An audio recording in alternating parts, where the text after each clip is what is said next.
If you're a designer or developer trying to stay on top of current web technology, you may feel overwhelmed at the sheer volume of languages and technologies out there.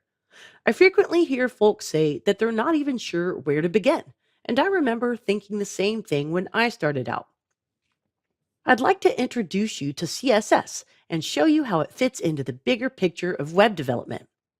CSS stands for Cascading Style Sheets. It's a style language used to control the appearance of markup languages like HTML. So you can think of HTML as controlling the structure of the web, while CSS controls the presentation of it. In other words, CSS is what makes the web pretty. Think of the HTML as the structure of a new building. You can see this structure as it's being built, but you don't really know what it's going to look like. That's where CSS comes in. It's the skin that shows what the outside of the structure will look like. By separating structure and presentation in this way, you can change how things look simply by changing the CSS. You don't have to change the underlying structure. Now, when it comes to syntax, CSS is not a markup language like HTML or a scripting language like JavaScript. It's a style sheet language. That means that CSS comes with its own set of formatting rules to identify elements in a document and specify what style should be applied. When it comes to using CSS with HTML, there are a few ways to apply CSS to a file. First, you can apply the styles inline, directly to an element. Next, you can apply styles in a style block directly inside of a document. Or you can apply styles from an external style sheet that ends in a .css extension. You can also use multiple style sheets for a single web page or website. The cascading part of CSS means that style information from multiple sources can be combined. For instance, you could have several external style sheets as well as inline styles. The tricky part comes into play when there are multiple style rules for a particular piece of HTML. Which style takes precedent? There has to be a way of figuring out which specific style sheet rule wins. The rule used is chosen by cascading down from the most general rules to the most specific. The most specific rule is always the one that wins the contest. A simple way to think of it might be government laws. There are broad laws at a federal or a country level that apply. There are additional state or province laws, but ultimately it's the local laws that rule. Similarly, external style sheets tend to offer the broadest style rules. However, it's the inline styles that ultimately win, if they exist. Talking about the benefits of CSS, probably the biggest one is that it provides a separation between style and structure. Going back to our building example, we could paint it a different color without changing a thing about its structure. You can also speed development and site maintenance by controlling the formatting for an entire site through a single style sheet. Another great benefit of CSS is that it enables us to define and tailor styles based on how the content is being consumed. For instance, you could optimize the presentation based on whether the web page was being printed or someone's viewing it on a phone or a tablet or desktop or whatever other ways technology gives us to experience the web. So how does CSS fit into the bigger picture of web development? Well, it's an essential part of the process. So if you want to learn front-end web development, learning CSS is a must. Have you ever opened an HTML file that didn't have a style sheet? If so, it might have looked something like this. Now, some people would refer to this as unstyled content, and while it certainly does look that way, it's not entirely accurate. Before users were allowed to control HTML pages through cascading style sheets, browsers had to have some way of displaying HTML content visually. These were called default browser styles or user agent styles. Essentially, those default styles provide some basic structure to elements on a page so that you're not just looking at a big jumble of text and images and such. There is some order here. Now, each browser has its own default styles, which means that the same markup can appear inconsistently from browser to browser. Ask any developer who's been around a while about the struggle of getting a design to look the same across multiple browsers, and they'll tell you the old war stories of their battles against Netscape and early versions of Internet Explorer. So why should you care about this? Well, when you write CSS, one of the things you're actually doing is overriding those default browser styles and replacing them with how you want the elements to look. A lot of developers use something called CSS normalization or CSS resets to address these browser inconsistencies. In essence, normalization helps provide more consistency across browsers, while the CSS resets approach strips out all default browser styling so that you can style elements precisely the way you want. The other important thing to remember is that users can override your styles anytime they want. Via most browser preferences, they can choose a default font or font size to use, or even change the color contrast. Modern browsers even allow users to specify a dark mode. If you're a designer that spent hours perfecting the layout, typography, and color palette for a design, that might make you cringe. But the important thing to remember is this: the goal of any website should be to make the content accessible to the individual user. Some people might have color blindness or trouble reading low contrast text. Others could be using a screen reader or a translation tool that doesn't care about the styles. That said, is design still important? Absolutely. And should you use CSS to control the presentation of your content? You betcha. Just be aware that default browser styles are a thing, as well as a user's ability to customize how a browser displays content. These are the facts of life for a front end developer. Like any programming language, CSS has its own syntax or set of formatting rules to use. Thankfully, it's pretty minimal, so it's not too difficult to learn. The most basic description of the syntax is that it includes a selector and a declaration block. The selector points to the element that you want to style, and in this case, it's the HTML paragraph element, represented by P, and the declaration block, which is enclosed in these curly braces and can contain one or more declarations. These declarations are simply the formatting instructions. So here we've got a couple of declarations or rules, one telling the browser which font to use and another setting the font size. The rules themselves are made up of two parts, the property and the value.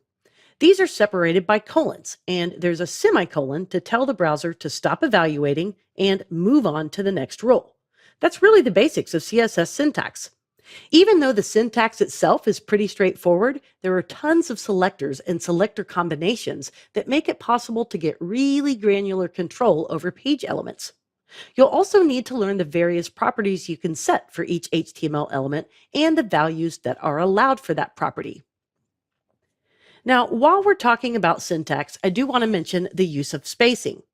As a general rule of thumb, spacing inside the declaration block doesn't matter. In the example you see here, we get the same result with each of these options. The spacing is primarily used for readability while you're writing your styles. And then once you've finished, you can minimize your styles, meaning that you can take all of the white space out. When it comes to the selector, however, spaces do matter and are used intentionally to target specific elements. You'll see more examples of this as we move through the course, but know that it's important to be familiar with when spacing is important and when it's not. CSS also lets you group selectors together if they share the same declarations. This is done by separating each selector with a comma. In this example, both our P and our H6 elements were 18 pixels. So we could go ahead and group those together and use a single declaration block. Like other programming languages, CSS allows for comments. Comments are used to explain code and come in really handy when you edit your CSS at a later date, or when someone else is viewing your code or trying to understand what's going on.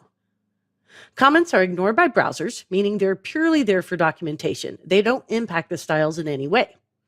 There are a couple of ways that you can write these comments in CSS. There's the single line and multi-line, as you can see in these examples. Both start with the backslash, asterisk, and then end with an asterisk and a backslash.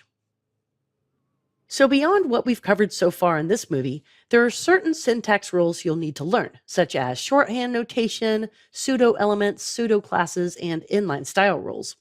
You'll see plenty of examples of these during the course. My recommendation is to focus on these most basic elements of CSS syntax first.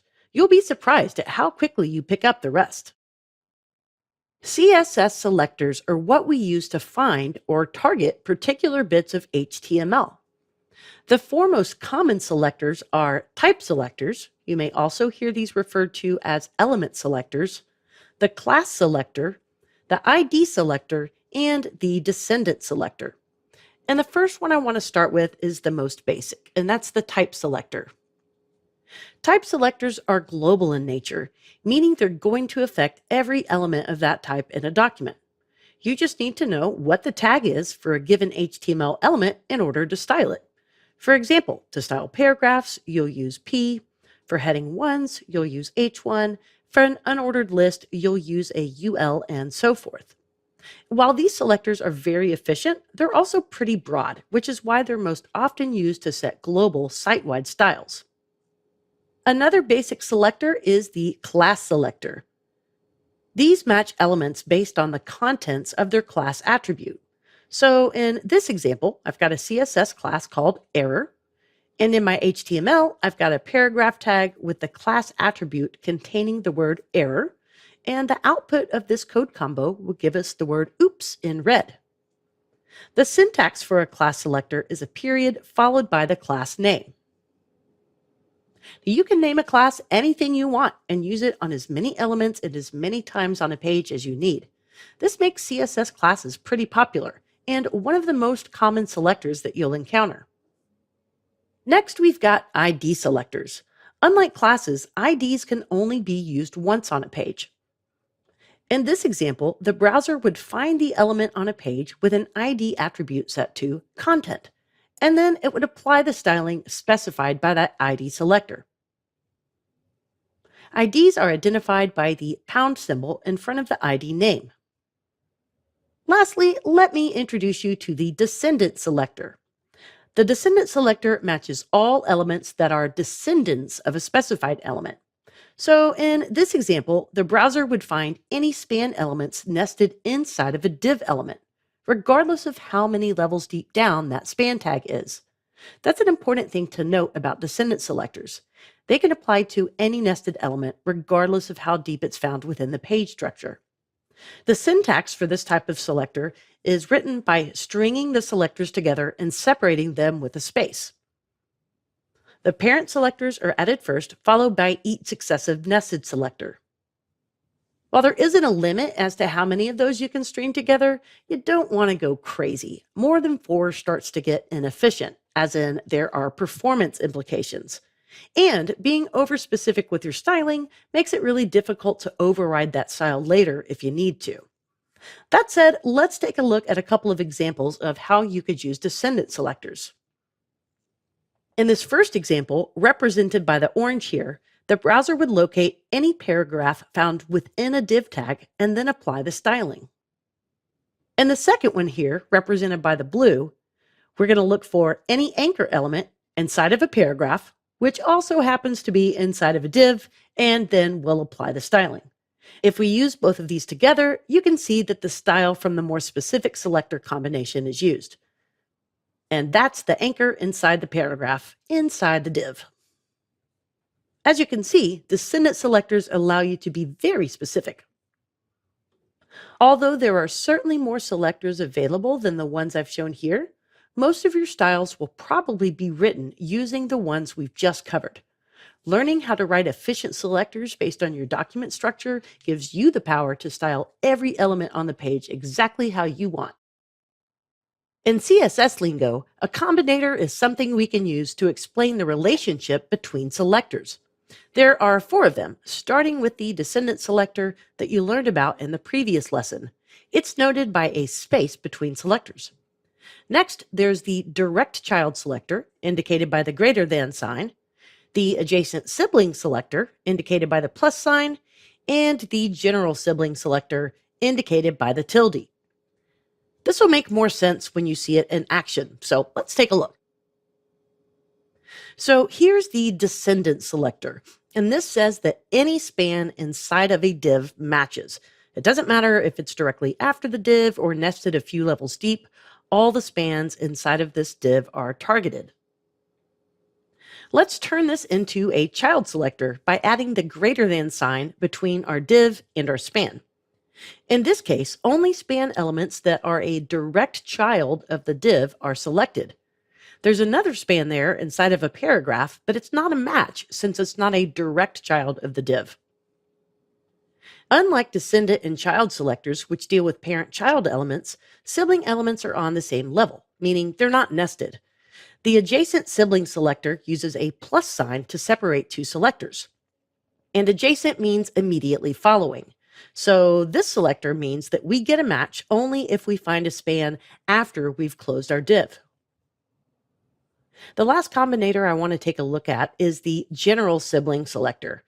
Unlike the adjacent sibling selector, which only grabs the first instance after the specified element, the general sibling selector targets all instances.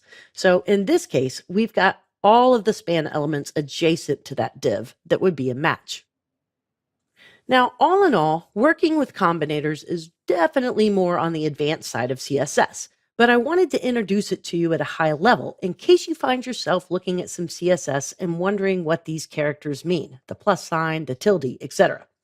In short, those characters help explain the relationship between selectors to help you target exactly the bit of markup you want. I'd like to take a few minutes to talk about how CSS works with HTML structure. Now remember that to style elements in your documents, you'll need to write selectors that target those elements. The more efficient and logical your HTML, the easier it is to write efficient CSS. CSS works with the structure of your HTML document, allowing the browser to parse the HTML code, find the right element, and style it accordingly. Having well-structured, consistent HTML and being familiar with that structure makes it a lot easier to write CSS for it. So let's talk about some best practices that you can follow when writing HTML and how it impacts your CSS. For starters, try to use meaningful names for IDs and classes. What do I mean by that? Well, let's take a look at this in my code editor here. Here I've got lots of classes and some IDs to define styling for all of these elements. Now, as far as functionality goes, this would work just fine. But in terms of good HTML structure, this is definitely not it. Well-structured semantic HTML should help you define your content and give it meaning. Take this class here, red text. By itself, it means absolutely nothing other than I intend for this text to be read. But what if later on, maybe in a design update, this bit of text should become blue? Then I have a class that doesn't match my intention for that text. Classes and IDs should be meaningful. Let me show you maybe a better way to go about this. So here on the left, I've got the original, and then here on the right is my attempt to clean this up a little bit. You can see at a glance that I've removed a lot of the extraneous classes and IDs and replaced it with some more meaningful markup. For instance, here we have a div and it's got an ID of wrapper, and that's an indicator that this div will contain all of our HTML. Now here I've got a section with an ID of main content instead of section 1. And that tells me a little bit more about what's going to go into this section. Now here, instead of this div with an ID of section 2, I'm using the HTML5 markup of aside and giving it an ID of sidebar, because that's what it is. So right off the bat, you can see that aside with that ID selector of sidebar is much more meaningful than a div with an ID of section 2, and so forth and so on. Now, in terms of getting rid of all of these extraneous classes, that's because I don't need them to style these elements. For instance, let's say that all of my paragraphs are set to display at 16 pixels, so I don't need to give a special class to each paragraph element unless I want something to stand out or be different than the default. The next rule of thumb is to make sure that your HTML is structured consistently across your site. There's more than one way to structure the same kind of content, and sometimes different authors do something differently on different pages, and that can make it considerably more difficult to write global styles for an entire site. Let's take a look at this quote, for example. On one page, it's structured with a div tag. On another page, it's structured with a block quote, and on that last page, it's just represented in a normal paragraph. But both the div and the paragraph have a class of quote applied. To style this consistently across the site, you'd need several different rules that are essentially doing the exact same thing. But if you have a guideline for how content should be structured and then making sure that you're consistent in following those guidelines, you can make the process of writing styles much easier for yourself.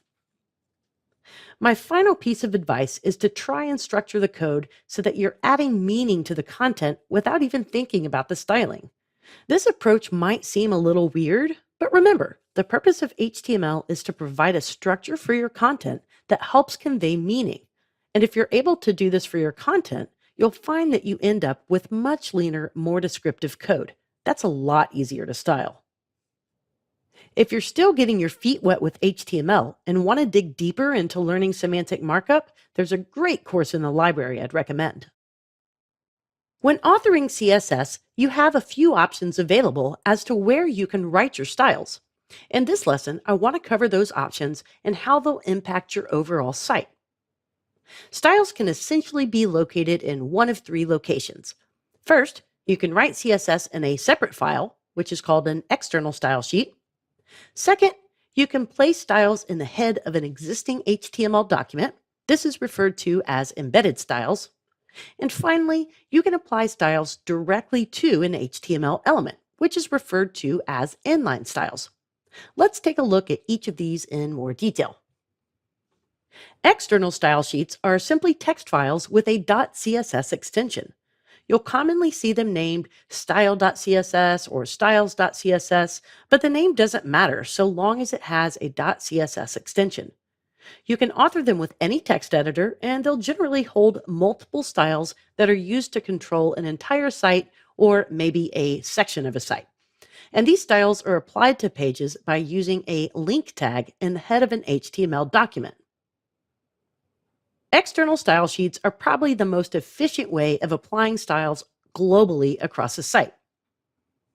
And then we have embedded styles, sometimes referred to as an internal style sheet. And this is only applied to the documents that they're found in, which makes them pretty inefficient and repetitive for site-wide styling, but perfect for targeted styles or for a particular page. And finally, we've got inline styles. These are styles added to an element as an HTML attribute. The syntax involves starting with the style attribute and then following that with a semicolon-separated list of CSS rules. I'm not a huge fan of inline styles because they're very hard to overwrite and maintain over time.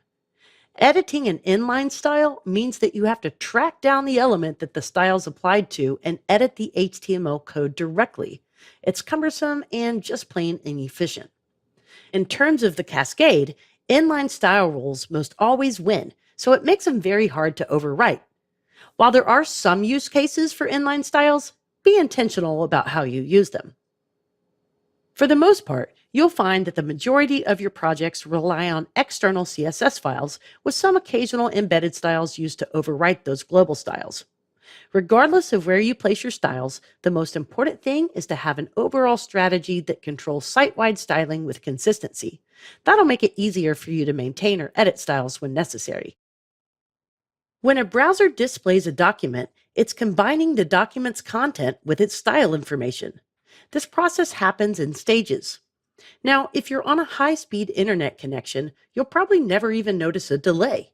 But if you're loading up, say, on a slow mobile connection, well, you've probably seen times where the text of a web page rendered before all the styles or images did. All the same, browsers do handle documents in a streaming fashion. And as you're learning CSS, it's important to understand how browsers render styles and apply them to documents. First, I want to look at how browsers read CSS selectors. As a native English speaker, I would look at this and read it from left to right. So I'd be looking for an ID of main content, a P element, and then a span element. CSS actually reads this from right to left, however. This tells the browser to find any text within a span tag, which is also inside of a paragraph tag, which is also found with an element with an ID of main content. Next, I want to talk more about the concept of the cascade. Cascading style sheets get their name from the source order of the styles as they're applied within the browser. And this usually means that user agent styles are applied first, followed by external style sheets, then embedded styles, finally followed by inline styles. Now, if these rules conflict with each other, the most recent set of styles will overwrite the earlier styles. Really, the cascade can be summed up in one sentence. The last, most specific rule applied wins. Styles are applied in the order that they're found, and recent styles always overwrite earlier styles in the event of a conflict. That's the cascade. Take a look at this style sheet, and notice that we've got two paragraph selectors, and they've got conflicting styles. One has a margin bottom of 14 pixels, and the other has a bottom margin of 18 pixels. So of the two of these, the last selector, the one with the margin bottom of 18 pixels, that'll be the style that's applied. Just remember that no matter where the styles are found, the last rule applied wins. Take this example. Since the external style sheet link appears after the embedded styles, the external styles would actually overwrite any of the conflicting embedded styles. This concept even applies to style sheets themselves.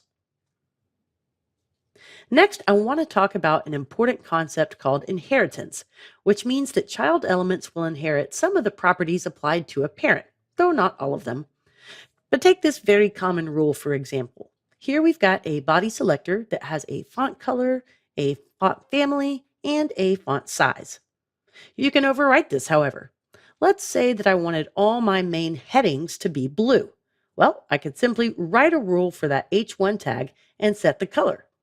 When there's a conflict, the most specific rule wins. Now imagine writing separate rules for every single element on the page to define a font and the font color. Since these are all the same, we could simply assign that color to the body selector and let all the other elements inherit it. That's a lot more efficient. The last thing I want to touch on is specificity. If you have two or more conflicting CSS rules that point to the same element, there's some basic rules that a browser follows to determine which one is the most specific and therefore wins. Basically, if the cascade or inheritance can't resolve a conflict, then we look to specificity to make a decision. We're going to dig deeper into this a little later. The CSS box model is the foundation of layout on the web. The box model is the term used to describe the rules surrounding the physical properties of all HTML elements. Basically, you can think about it this way. Every single element on your web page is considered to be in a rectangular box. Images, text, forms, everything. And the properties of each box, its width, height, border, margin, and padding, these define not only the size of an element, but also how it relates to the elements around it. Let's start with the basics. So here we've got a visual representation of a paragraph. Moving from the inside out, the first property I want you to notice is simply the element's edge. If you don't specify a width or a height, then that's determined automatically based on how much space the content takes up. You could also just specify a width and the height would be calculated automatically. So in this case, let's say that the element is 100 pixels. By default in the CSS box model, the box sizing property is set to content box. That means that if you set an element to 100 pixels, as in this case, then just the content box equals that 100 pixels. Any borders or padding would be added on top of that. So the next thing we encounter is padding. Padding is the space added to an element outside the element's edge. And note that you can define padding individually for the top, right, bottom, or left sides of an element. When you add padding, you increase the size of the box accordingly. So here we've got a 100 pixel wide box with 20 pixels of padding on all sides. That would give us a total of 140 pixels of total width. To change that behavior, you could change the box sizing property to border box, which tells the browser to account for any border and padding in the overall width that you specify for an element. Wrapping around the padding is the border. Now, while padding is just clear space, a border is visible and can have color and thickness applied to it. Like padding, a border can be applied specifically from top to right to bottom to left. It can also be styled as solid, dotted, dashed, or a few other options. Finally, we have margin. This represents the space outside the border, and it's used to define the space between elements on a page. Like padding, it's simply space and can be defined specifically for each side of the element: top, right, bottom, left. Now, unlike padding and borders, margins do not factor into the overall width of the element. The box model itself really isn't too difficult once you start to look at it, but there are a few gotchas that can get you if you're not careful. First, just because a property isn't declared, don't assume that its value is zero. Remember that all browsers have default styles, and if you don't override them, the default value will be applied. It's also quite common to see authors set the width of an element to 100% in order to try and make it fit fully within a parent element. For the most part, that's okay, but unless you're using that box sizing property, any values for borders and padding will force that total width to be over 100%. There are certainly other aspects besides these to the box model, but these are the most basic ones that allow you to control the dimensions of an element on a page. If you want to get another instructor's take on how the box model works, here's an entire course dedicated to it. The title of this lesson also mentions something called normal flow or flow layout. What the heck is that? Well, if the box model determines how elements on a page relate to one another, then think of normal flow as the way elements are laid out on a page according to the HTML DOM. Since this is an intro course, I don't want to get into the weeds of the ways that you can manipulate the flow of elements, but I did want to simply introduce you to the term. We'll touch a little more on that later when we discuss layouts. As you work with CSS, you'll undoubtedly work a lot with margins and paddings. In this lesson, I'd like to look a little closer at these properties. Padding is that clear or transparent space that sits between the edge of an element and its border. And you can specify padding in several ways. First, you can define padding individually for each side of the element, moving from clockwise from top, right, bottom, and left. Now keep in mind, however, that setting padding in only one direction is not the same as setting padding to 0 in the others. For instance, if I set the padding top to 40 pixels, that doesn't necessarily mean that the right, bottom, and left paddings are set to 0. Remember, there may be some default browser styles at play. As an alternative to specifying the padding for each side individually, you can also use a shorthand notation.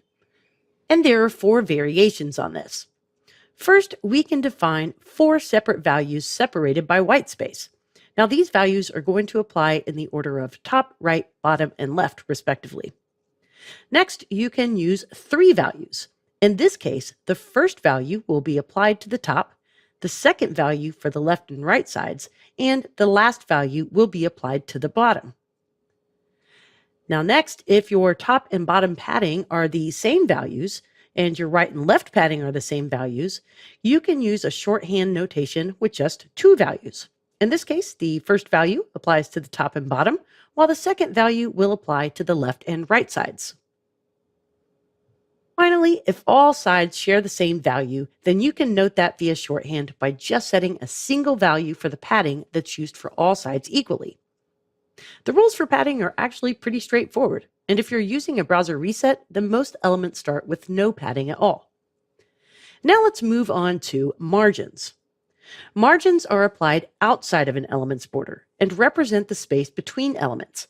And while it's not factored into the total width of an element, it does affect the amount of space that an element takes up on the page. It's an important part of achieving proper spacing between elements. Many elements have a default margin applied by user agents that you might need to account for when structuring your layouts. Of course, if you've used a CSS reset or similar to default your margins to 0, then you don't have to worry about it. But margins use the same syntax as padding. So you can either specify margins for each side individually or use the shorthand notation that works just the same as padding. For the most part, margins are pretty straightforward as well. But there is one aspect of margins that tends to trip up even the most experienced of developers. Unlike horizontal margins, vertical margins are sometimes combined or collapsed into a single margin whose size is the largest of the individual margins. That means that if you have two elements stacked on top of one another, only one of the element's top and bottom margins are applied. I cannot tell you how many times this has tripped me up. Whenever you're working with CSS, if something doesn't behave as expected, either you have incorrectly targeted an element or there's a nuanced rule that you might not be aware of. That said, as you begin working with margins and padding, you'll get the hang of it, and there are always developer docs you can search when it comes to understanding those more nuanced behaviors. When you're working with color in CSS, there are three primary properties you'll use. We've got our background color property, border color, and color property. Many people often refer to this last one as the foreground color. So in terms of elements like paragraphs or headings or lists, this refers to the color of the text. Now, whether you're defining color for the borders, backgrounds, or an element, you have a number of options in terms of how you want to define the color. I'll highlight them quickly and then we'll look at each one in turn. First, you can use color keywords. Next, there's hexadecimal or hex notation. Then there's RGB color system that stands for red, green, blue. And lastly, HSL, which stands for hue, saturation, and light. There are additional ways to define color values in CSS, but these are the primary ones that you'll come across. Let's start by using keywords. You can choose from one of the many color keywords supported by the CSS color module. These keywords map to a predetermined set of values that browsers will use to display the color. And note that these keywords work with all browsers. Now, if you want a specific color and there's not a keyword for it, which is very likely, there are a few ways to represent colors as numbers. The first is RGB, which generates all the colors from the combination of red, green, and blue.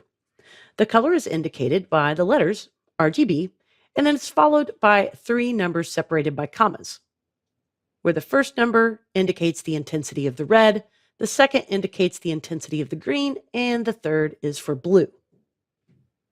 Intensities are measured on a 0 to 255 scale, where 0 measures the absence of that color and 255 is the highest. So in this case, we've got a box which is red at its highest intensity, which is 255. However, we can see that there are 0 elements of either the green or the blue at play here. Now, if we reduce the intensity of the red all the way down to 0, the color gets progressively darker and darker as we get to the absence of all colors, which is black, written as RGB 000. On the other hand, if we represent the color with red and green at their highest values, we go through different shades of orange up to the color yellow, which is a mixture of red and green at their highest intensities with no trace of blue. And then if we increase the intensity of blue all the way up to 255, we get all three colors mixed at their highest intensity, which creates the color white. So by changing these intensities, we can go through the whole spectrum of colors in this RGB notation.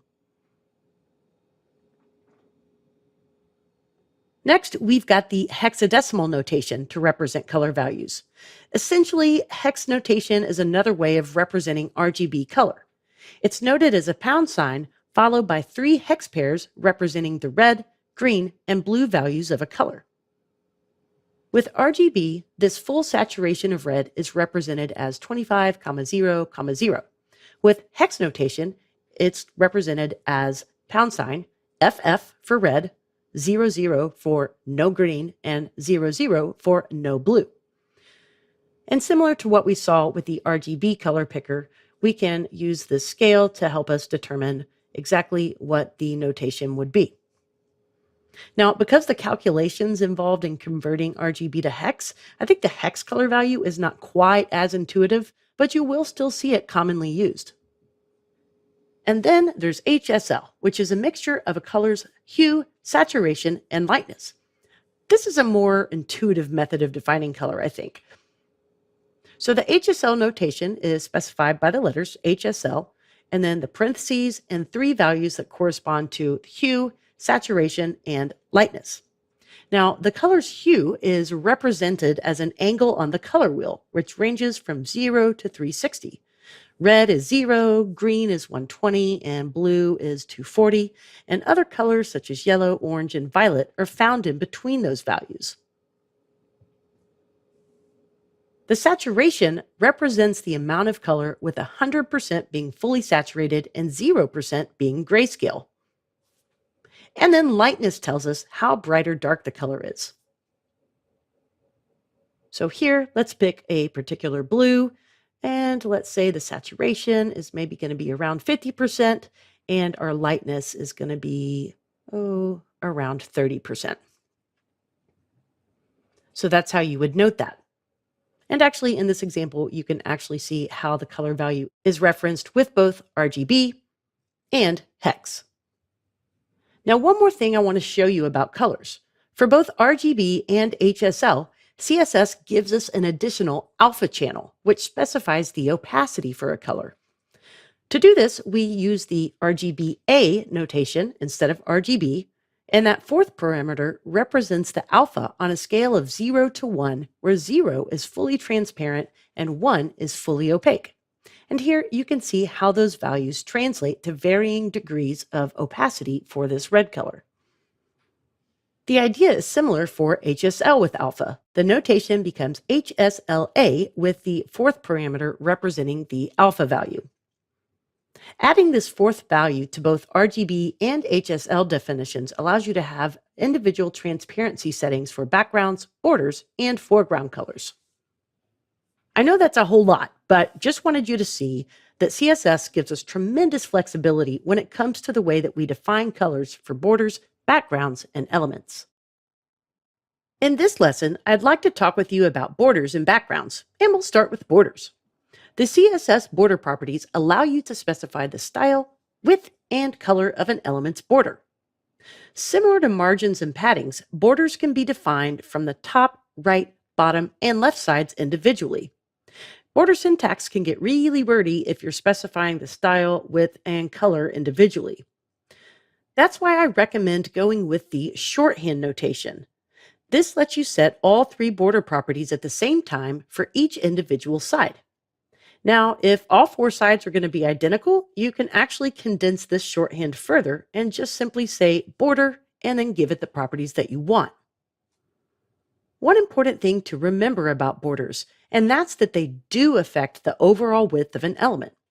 Border widths begin at the edge of padding widths and then extend outward. So in this instance, we've got an element that's 100 pixels wide. It's got 20 pixels of padding on either side, bringing the width to 140 pixels.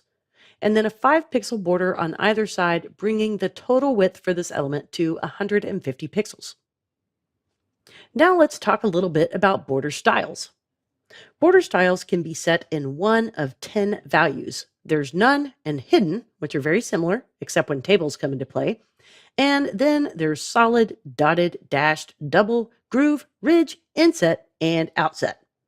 Now, solid, dotted, and dashed styles create a single flat line, and correspondingly, it's either solid, broken into dots, or broken into dashes. These remaining values create a dimensional line effect that often require a width value of more than 1 in order to see the result. Now, how about that border color property? This allows you to define a specific color for your border that's independent of an element's foreground or background color. Now, before we move on, I want to take a moment to discuss the difference between a border and an outline. Their syntax is very similar, but there's an important distinction. An outline is drawn just outside of the border's edge. While you'll see the border property used more frequently, outlines play a very important role too, specifically in the realm of usability and accessibility. Let me show you an example. So here I've got just a super basic HTML form, and I've applied an outline that will display whenever a form field comes into focus. And by focus, I mean that either a user has clicked their cursor on the field or has navigated to a field via keyboard. Now the outline, which I've super exaggerated for this example, draws attention to the element.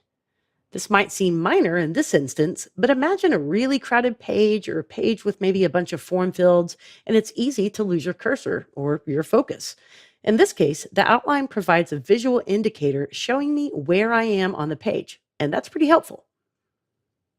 Here are a few notes if you're using outlines. It draws a line outside all sides of the box, so you can't specify particular sides like you could with a border. Also, it's not part of the box model, so it does not affect the position of the element or nearby elements. And lastly, assigning outline a value of 0 or none will remove the browser's default focus style. If an element can be interacted with, it needs a visible focus indicator. Moving on, let's talk about backgrounds. The background property lets us add visual sophistication and style to even basic content. The word background is actually shorthand CSS, letting you define all background style properties at once, such as color, image, size, etc. Now, the default style for most elements is to have a transparent background, meaning you can see right through them. By explicitly setting the background property, you can choose to display solid colors, gradients, or even images behind an element's content. They're really pretty cool. When specifying a background image versus, say, a color, you can control its position, whether it repeats along an axis, the background image size, and more. I should point out as well that it's entirely possible for an element to have both a background color and a background image. Background colors are layered underneath background images and allow you to combine the two for interesting visual effects. To sum up, borders and backgrounds are a great way to both add visual interest and draw attention to specific elements on a page. There are times when you need to set a length for a CSS element. CSS offers support for many units of measurement, including those for both on-screen and print. Some of these units are absolute or fixed length, while others are relative. I'm going to limit our discussion here to the 4 most common types that you'll run across as you're learning CSS. First, we have pixels. Then we have ems, rems, and finally, percentages. So pixels are referred to as an absolute value, and just like an inch takes up a physical amount of space, so does a pixel. With CSS, we can use pixels to define heights and widths for things like block level elements, padding, margin, font sizes, and here's a couple of examples of those things in action. Next, we have ems, and unlike pixels, these are considered relative values. They're relative to the font size of a parent element. So the name actually comes from print typography, and it roughly means the value of text at its default size. What does that mean? Well, let's say that we set our parent container to a 20 pixel font size. That would be equal to 1 em. 2 ems would be 40 pixels, and so on. From there, you could set your paragraphs to 1 em, maybe your headings to 3 em, and you could even use that em value for other properties like margin or padding.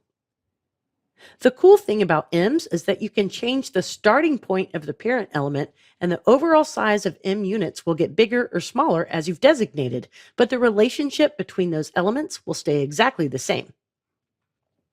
Next up, we have rems, or root ems, which are very similar to ems in that they are also a relative value, but instead of being relative to the value of their parent element, they're relative to the font size of the root element, which is the HTML element.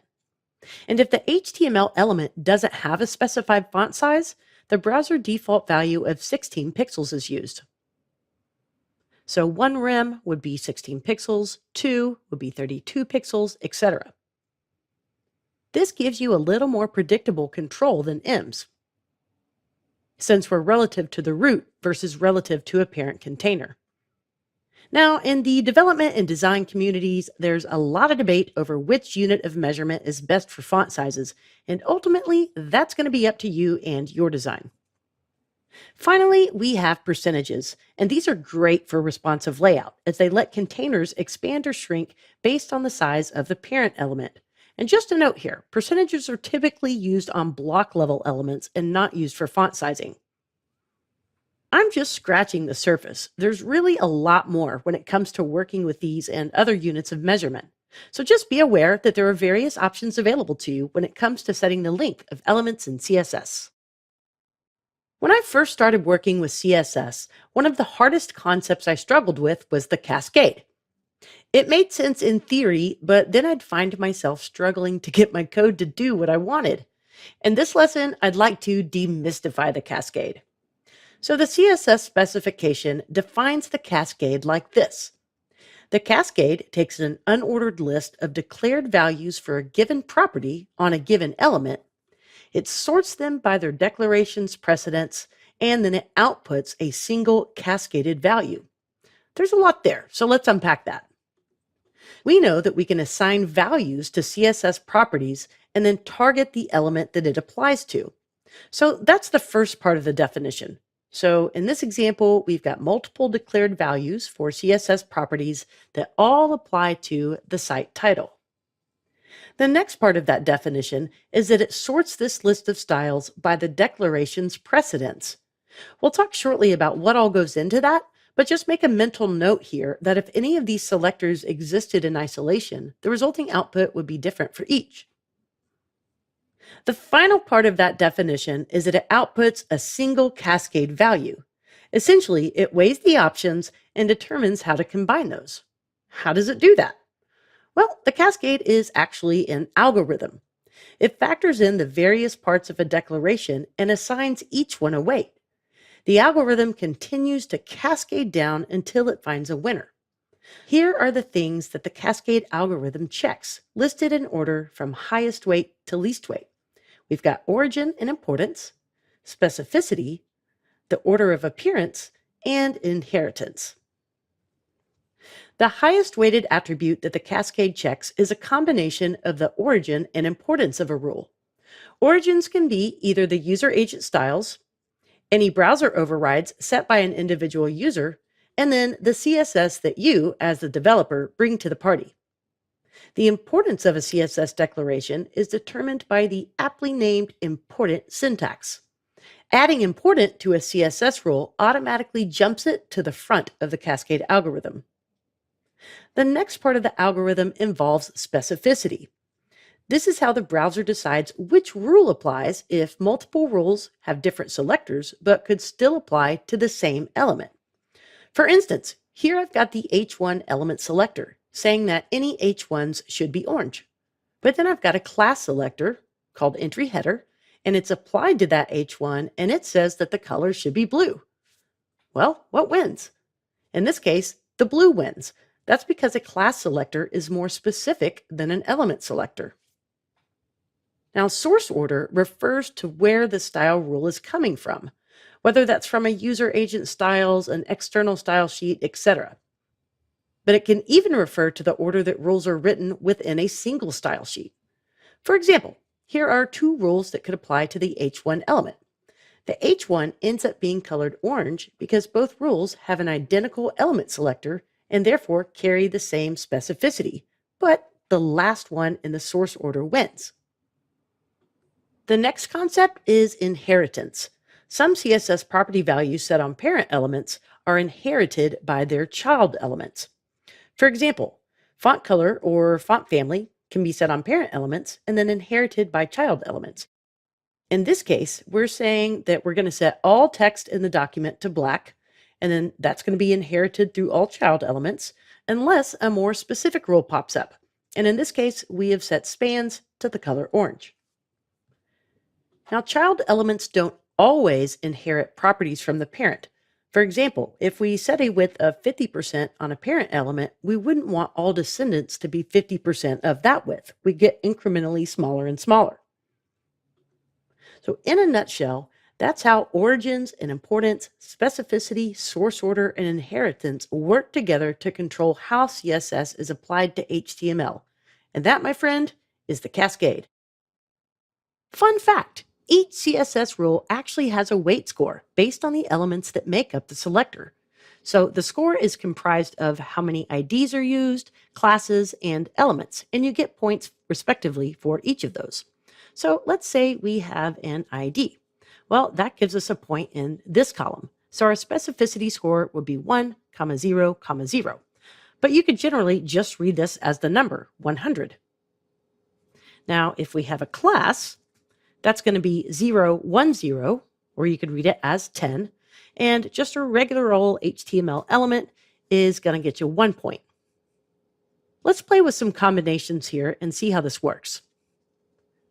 So here I've got an ID of site title, and that's worth 100. Now, what if I want to specify that that only belongs on the heading 1? Well, that's adding an element, which adds a point. And then what if we want to take this further and attach a class to it? Well, then we get another point there for a specificity score of 111.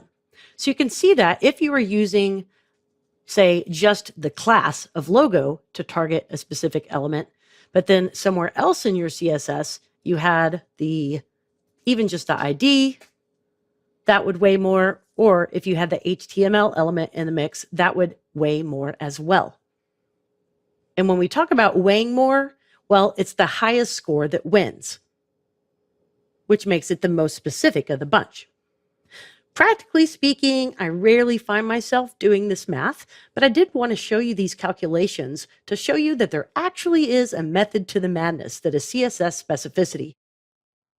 In CSS, you can apply the important property to add more weight or importance to a property value pair than normal. For instance, in terms of the cascade, we know that selectors being equal, the last rule specified takes precedence over any previous declarations. So in this instance, our text is orange because the second H1 declaration overwrites the first. But what if we add important to the declaration? Well, in this case, our heading is blue. Applying important to the declaration is a very powerful way to ensure that a particular style is applied. So, when should you use it? A common use case is when you're working with code that you don't have control over. For instance, maybe you're embedding some code from a third-party site, like a HubSpot form, a YouTube video, or a real estate listing. The embed code may contain styles that you have no control over. Having important in your toolbox allows you to target the elements you want to style and override styles included with that embed. But with great power comes great responsibility. Generally speaking, do everything you can to avoid using important. It's considered a bad practice because it breaks the natural cascade algorithm, making debugging much more difficult. So when you're tempted to use important, here are some rules of thumb to consider. Always look for a way to use greater specificity before resorting to important. In other words, make a better use of the cascade by using more specific rules. Next, only use important on page-specific CSS that overrides CSS from an outside source. Completely avoid important if you're writing code for other developers to use. And avoid important on site-wide CSS, as it'll make your job harder in those instances where you want to override a style. So important is a tool you have available in your CSS toolbox, but try to use it only if you have to. In this movie, I want to introduce you to some layout concepts so that you'll be familiar with them as you begin to experiment with and learn the various nuances around controlling page layouts with CSS. So a browser reads an HTML document from the top down. Now, if there's no CSS intervention, that HTML will appear on the page as a bunch of stacked elements. So the question is, how do you take all of these elements stacked on top of each other like little blocks and arrange them into rows and columns to make an attractive layout? Well, there are a few approaches to taking an HTML document and bending it to your will. The first is tables. Back in the day, there was no CSS. We just used tables to create row and column-based layouts. This was terrible in so many ways, as that's not really what HTML table markup was meant for, and it left us with a mess of unsemantic HTML, inaccessible layouts, and code that was very difficult to maintain. Then came along Cascading style sheets with its box model to modify normal flow with floats and positioning. While this wasn't really a layout system, it did give us the ability to manipulate where elements appeared on a page relative to their neighboring elements. In the late 2000s, we started to see CSS grid systems appearing either on their own or as part of larger CSS frameworks like Bootstrap or Foundation. Now, I'm calling all of these HTML layouts because they primarily rely on the actual structure of the HTML document to put content where you'd want it on the page. Even with grid systems, a lot of them relied on excessive CSS classes added to the HTML markup in order to achieve the desired layout. In 2016, the World Wide Web Consortium officially made a recommendation for Flexbox. This is a one-dimensional, flexible box module that lets us distribute content evenly and flexibly to fill all the available space. This was a huge step forward in CSS layouts and is commonly used today. We also now have something called CSS Grid. This is the first true two-dimensional layout tool in CSS that lets us treat the viewport like a canvas. The CSS Grid radically changes how we design page layouts for the web. Now, other than tables, you'll still find the rest of these methods used in some degree to another to create page layouts. You'll even find them working together in harmony. For instance, sometimes CSS Grid may be used for overall structure of a layout, while Flexbox might be used for smaller modules within the overall layout. Really, the main thing to remember is that when you're starting off a new web project, be strategic about which approach you plan to take so that you can be consistent with how you're applying CSS to your HTML markup. Flexbox is shorthand for Flexible Box. It's a layout module for CSS that gives you an efficient way to arrange, organize, and size website elements to create responsive designs. Front-end web developers have embraced Flexbox for web-based layouts because it lets us arrange items within a parent container and then get pretty specific about how we want those items to behave in relationship to one another. The way Flexbox works is pretty straightforward. You have a container, it's called the Flex container or parent, then you have the elements within the container, and these are referred to as Flex items or children. The flex items are placed along flex lines, which are either a vertical or horizontal axis. These items can be manipulated in layout, size, spacing, and even change order along the flex line. Let me say that one again. You can manipulate the order of flex children with Flexbox without touching the HTML structure. Very cool. This allows you to take advantage of the available viewport space and lets elements arrange themselves automatically as the viewport dictates. Flexbox is a one-dimensional presentation model. That means that layouts are processed in one dimension at a time, either as a row or a column. You can define how space is distributed between elements and how they should be aligned in relationship to the parent container. There's a lot of benefits to Flexbox. Out of the gate, it's responsive and mobile friendly. It gives you a lot of control over how you position child elements, and you can easily change the presentation order without ever touching the HTML. Also, you can easily alter and control both the width and the height to best work within the parent element. So while Flexbox can do some really cool things, it generally works best on small-scale layouts. Fully tackling Flexbox is out of the scope for this course, but just in case I've got your curiosity piqued, I'll share with you one of my very favorite resources for Flexbox, and that's this guide on CSS tricks. There's even a poster depicting Flexbox layouts that I bought from here and hung in my office. My friends call it my nerd poster, and I'm pretty sure it's a compliment. CSS Grid is a newer CSS specification that gives us the most powerful way yet to control page layouts. Unlike Flexbox, CSS Grid is a two-dimensional layout system. This allows developers to place HTML elements in a grid-based layout using both rows and columns simultaneously. With Grid, we can apply a grid to a container and then put content wherever we want within that grid, completely independent of semantic HTML markup. Very cool. It's the equivalent of a print-based grid layout with the flexibility of responsive design.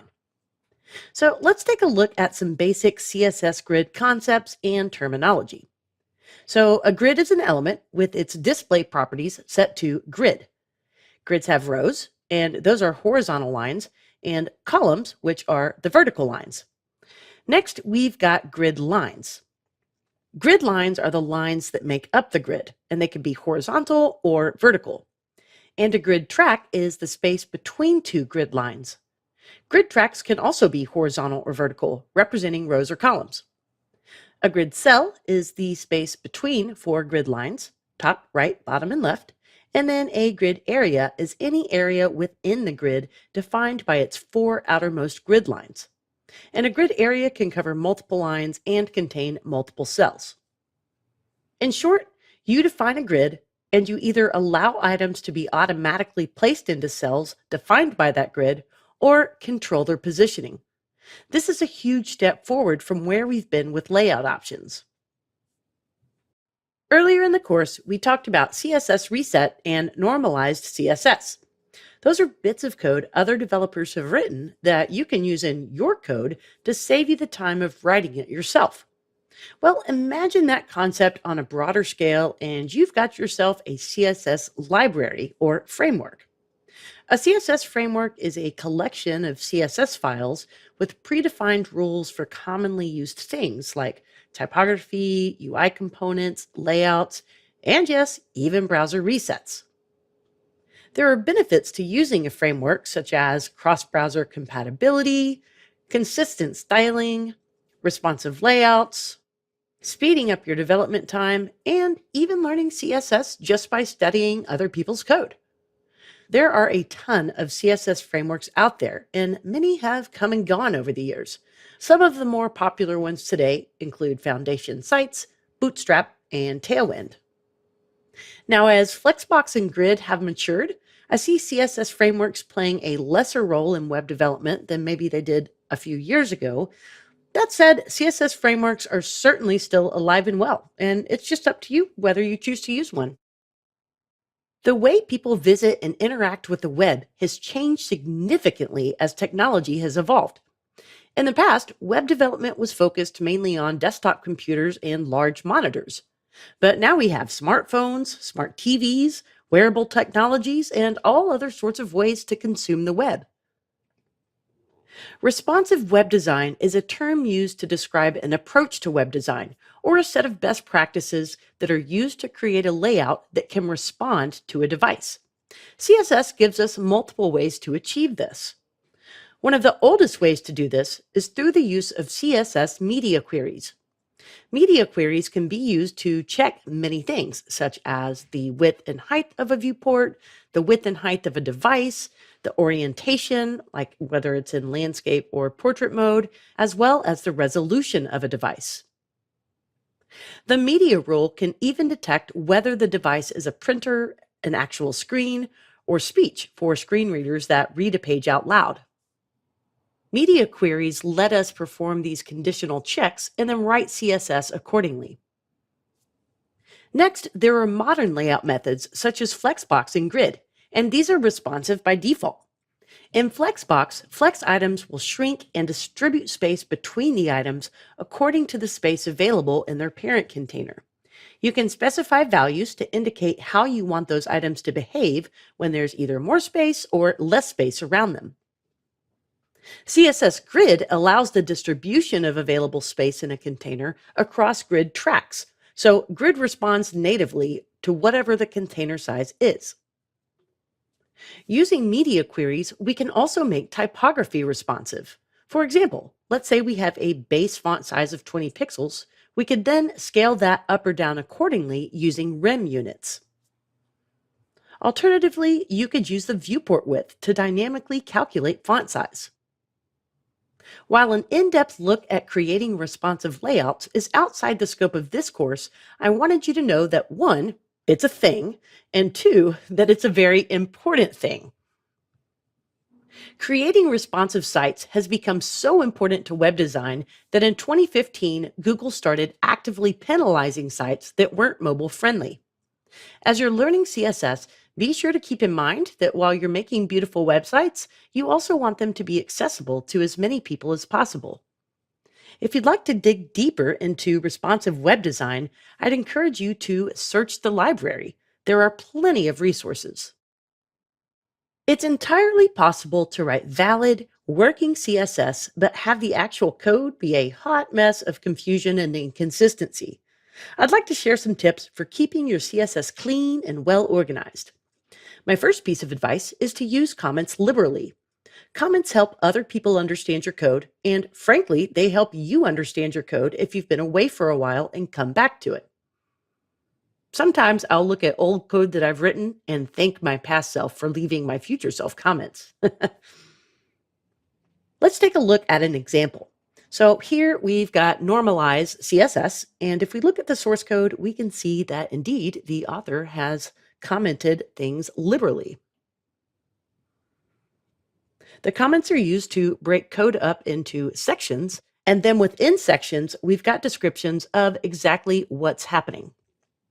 CSS comments can be single or multi-line. They just need to start with a /* and end with the same, but the characters in between can be whatever. Various developers have their own systems for commenting CSS, so you'll see some different styles as you look through other people's code. But the bottom line is, whatever you choose, do definitely use comments. The next thing I want to mention is to use consistent naming conventions. And when I'm talking about naming conventions, I'm talking about how you name your CSS selectors, like your classes and your IDs. Are you using dashes, underscores, camel case, uppercase, lowercase? Developers can get pretty opinionated over which conventions are best, but really, whatever you use, the key is just to be consistent. The next thing I want to mention is to use consistent formatting. What do I mean by that? Well, here in this example, we've got some CSS written and it's kind of all over the place. Now, all of this is actually legitimate CSS. It works totally fine, but it's hard to read and a little bit ugly. For instance, here we're defining a color for our paragraphs. It's all on a single line and we've got no spaces. On the next line, we also have a single line declaration, but we are using spaces. Moving further on, we've got this H1 that's on multi-line, but we've got one line indented, another line not indented, and additional extra line that's not used at all, and so forth and so on. These sorts of inconsistencies in formatting make CSS really difficult to read. So again, different developers have different opinions for whether they want to do tabs, spaces, 2 tabs, 4 tabs, whatever.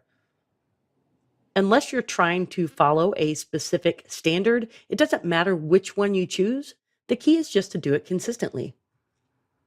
I also wanted to mention that you should group like styles whenever possible. So taking this example, I've got my header 1 and my header 2 further down the document. Ideally, you would group all your headings in a single place. Likewise, you would group your header components, maybe your site title, your logo, your navigation in a certain area, and likewise for other sections on your site. So that's just a general rule of thumb that I prefer to follow when writing my CSS. My last tip is to consider splitting up your files. Now, this isn't always necessary. It just depends on how much CSS you write or how large the project is you're working on. By splitting up your CSS files into smaller chunks, that can make it easier to maintain because you can jump really quickly into, say, the typography style sheet and make adjustments rather than having to look through a really long style sheet to maybe find those typography settings. The bottom line here is that by keeping your CSS organized, you'll ensure that your code is easier to read and maintain over time. Modern browsers have built-in developer tools that are incredibly helpful when building websites. As you're learning CSS, you'll find the inspection tool to be something of magic. Let me show you what I mean. So here I am on the WordPress.org site, and the website really doesn't matter. I just want to illustrate the tool. So I'm using Firefox, and if I right-click anywhere on the page, I get this pop-up menu, and I want to click Inspect. Now, one part of this tool is actually seeing the CSS and HTML markup behind the page. So on this left panel, I have the HTML markup, And on this right side, I have the corresponding styles. So for instance, if I wanted to see this main container with a class of site header, I could go over here to the right in my CSS and see the styles for that. And here we've got the padding, we've got the background color, etc. Now here's the really fun part. The CSS on this is a live editor, meaning that you can test things out right here in the browser.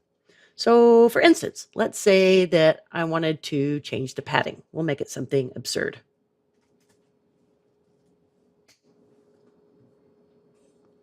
And maybe we want to change the background color. Let's make it red.